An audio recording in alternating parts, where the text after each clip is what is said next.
Bugun o'rganadigan grammatikamiz, ot so'z turkumiga qo'shiladigan grammatikasi bo'ladi. Bu grammatika vaqt otlariga qo'shiladi va tarjimasi da bo'ladi. Da.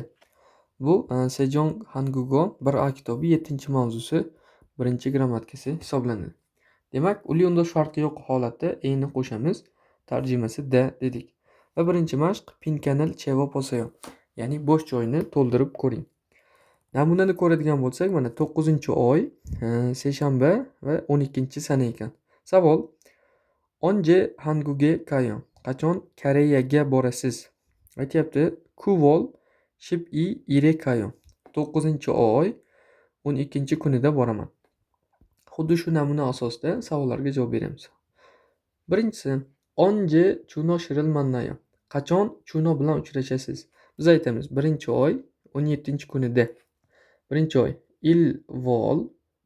ilvol shipchil ire mannayo. Mana shu ire deganimiz 17-kunida bo'ladi. Hop, buni endi mana shunday belgilab qo'ysak bo'lar ekan mana. Keyingisi myochile sengil patiril heyo. Myochil degani qaysi sanada? Qaysi sanada tug'ilgan kun bazmini qilasiz? Biz aytamiz 6-oy, 30-sanada. 6 yuvol masa, yuvol samship ire heyo. Mana 6-oyning 30-sanasida qilamiz yoki qilaman. Keyingisi onje araba itiril heyo. Qachon qo'shimcha ish qilasiz? Bu yerda mana sanalar 6, 13, 20, 27 berilgan va hammasi yakshanba kuniga to'g'ri keladi. Biz aytamiz yakshanba kunida. Yakshanba irio il va unga qo'shsak o'qilishi irio ire heyo. Yakshanba kunida qilaman. Suyo ire hangugo sobi isoyo. Chorshanba kunida koreys tili darsingiz bormi? Anyo. Mana payshanba kunida. Mogyo ire isoyo. Mogyo ire isoyo. Yo'q, payshanba kunida bor ma'nosini beradi. Bu birinchi mashqimiz edi. Endi ikkinchi mashqimiz quyidagicha. Kirimil pogo rasmni ko'rib, tehvaril bansong heposiyon dialogni yakunlab ko'ring. Namunada dushanba berilgan, qarang. Onje Jemin Shihago undongil heyon. Qachon Jemin bilan shug'ullanasiz? Ya'ni birga sport bilan shug'ullanasiz. Javobi dushanba kunida mana. Voryo ire heyo. Dushanba kunida heyo. Qilaman, shug'ullanaman.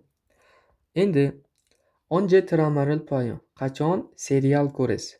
Tirama degani serial. Qarasak, serial payshanba kuni ekan. Demak, biz aytamiz mogyo ire puvayo. Payshanba kunida ko'raman. Nuqta. Onje pekvajomeso shoppingil heyo. Qachon pekvajomda, ya'ni gipermarketda xarid qilasiz? Mana pekvajom shopping yakshanbaga to'g'ri kelyapti. Demak, biz aytamiz irio ire shoppingil heyo. Yakshanba kunida xarid qilaman. Nuqta. Uchinchisi, suyo ire tosogwane kayo. Chorshanba kunida kutubxonaga borasizmi? Kutubxonani ko'rsak, mana havayoil seshanbaga to'g'ri kelar ekan. Demak, aytamiz anyo havayo ire kayo. Yo'q, seshanba kunida boraman. Va oxirgisi kimyo ire yohengil kayo. Kimyoil degani bu juma. Juma kunida sayohatga borasizmi? Biz aytamiz anyo yo'q. Sayohat shanba kuni ekan. Demak, toyo ire kayo deb qo'ysak bo'ladi. Yo'q, shanba kunida boraman.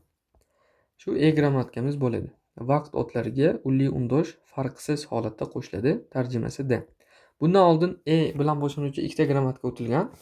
Birinchisi isoyo opsoyo. Tarjimasi da bor, da yo'q deb tarjima qilingandi. Da bor, da yo'q. Ikkinchisi otga qo'shiladigan, ya'ni joy otlariga kayo grammatikasi. Tarjimasi ga boraman bo'ladi. Boraman. Hop, mana bularni adashtirib yoki almashtirib yubormang. Darsimiz shu joygacha bo'ladi. Yaxshi tushunishingizni umid etaman.